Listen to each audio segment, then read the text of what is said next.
That's quite amazing because, they've been working with the Common Core state standards. They're always making changes down at the Department of Education. And in the standards for the arts, they mention that looking at the specific details, getting young people to see the details, and that impacts them as they go into literature. So from that art, it impacts you in literature and just into consumerism, because when you begin to create things that will appeal to the buyer, you have to look at those aesthetics and those details, those elements that will begin to attract them. So you can see how it has a rippling effect and so forth. Michael, yes. Oh, well, I'm glad I get an opportunity to join in tonight. As you and Mr. Pritchett know, and Shauna knows, art is near and dear to me. Yes. And as the panel has said, so eloquently, art, there's more to art than simply making lines on a piece of paper. I believe that there is a soul of an artist. There is such a thing. And many of the artists that I've known have been gifted with a certain level of sensitivity, as well as a certain level of discipline, as Mr. Cooper said. I started drawing at a very early age, and just as Mr. Cooper said, I was inspired by my older brother.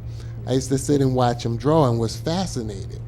And then it became sort of an obsession for me that I was going to learn how to draw. And so he would draw something and go out and leave it. Well, I get a piece of paper and I trace it. And so I did that for a long time, tracing his work. And then after a while, man, after just working at it, it became a part of me. And as other kids cry for toys, I would cry for crayons. I loved the way they smelled, taste, looked. It was just the feeling of them in my hand, the waxiness. And so then, I had the pleasure and good fortune of attending the public school system here in Wilmington, where I met some fantastic teachers, art teachers as well as general instruction. And every one of my teachers has inspired me to push my pursuit of art to the next level. And Mr. Pritchett, he was very flexible with us. He made sure that I attended the Delaware Art Museum, made sure that I got those scholarship papers in, he and Mr. Wells. And I attended from 5th grade until I graduated high school every Saturday. And, once again, you can't get to that point without practice, without discipline, without sacrificing. And unfortunately, if you're going to push it to a career level, without some pain and disappointment, but you must persist, and I believe our young people deserve our support, and I'm giving it back to them because it was given so freely to me. Wow. Yeah. Well, those are some work ethics that we want young people to have, being discipline, commitment, working towards purpose. And here it comes about not only from the science and the technology element, but just by having some crayons in their hands, how that begins to take place. Shauna, welcome. Well, thank you very much, Mr. and Mrs. Pritchett. I appreciate you having Michael and I on tonight. Absolutely. I guess my love of the arts in general, I don't even know when it started. I really couldn't tell you when. I don't have the artistic drawing ability that Michael and a couple of other people have. Mine was more of observation and just fascination with art itself, with literature, with poetry, with dancing, with theater. But I do want to tell you this story. I do remember very vividly the first sculpture I ever fell in love with. And when I knew that art was going to be important to me, and it was a sculpture by Degas, and it's Ballet Dancer at 14. You know what I'm talking about? She had on a tutu, and she had on a ribbon. She had a real ribbon in her hair, like mine. And I was fascinated by it. I'm like, I've got that ribbon, But that's when I saw it connected with me, that this is something somebody created, and she looks like me.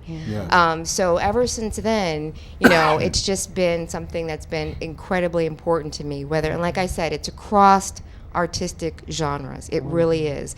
Anyone, like you said, that has that commitment and the dedication, they just push themselves and create these beautiful things. And the term beautiful can just encompass so many things. It's fantastic. Your drawing there stopped me in my tracks. It stopped me in my tracks. It's just beautiful.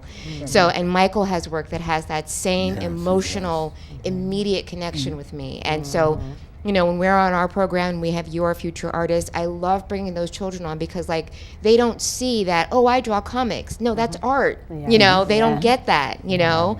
So I think this is a wonderful panel that you've had this evening. Oh, thank you very much. And like you said, many times the children don't see, but the parents don't see that benefit when young people begin to take up the crayons and want to spend time with drawing, not realizing that they are beginning to lay a lot of the basic skills that they will need for the workforce in the future. And art is a part of all of our lives in so many capacities. I mean, whether it's with product design and marketing, you know, whether it's with our clothing, you see filmmaking, art. I mean, different aspects of art are so much a part of our lives, and then the skills with the planning and execution, the criticism, you know, in terms of improving, you know, your skills is so much a part of our lives and improving oneself as well. And that is so important.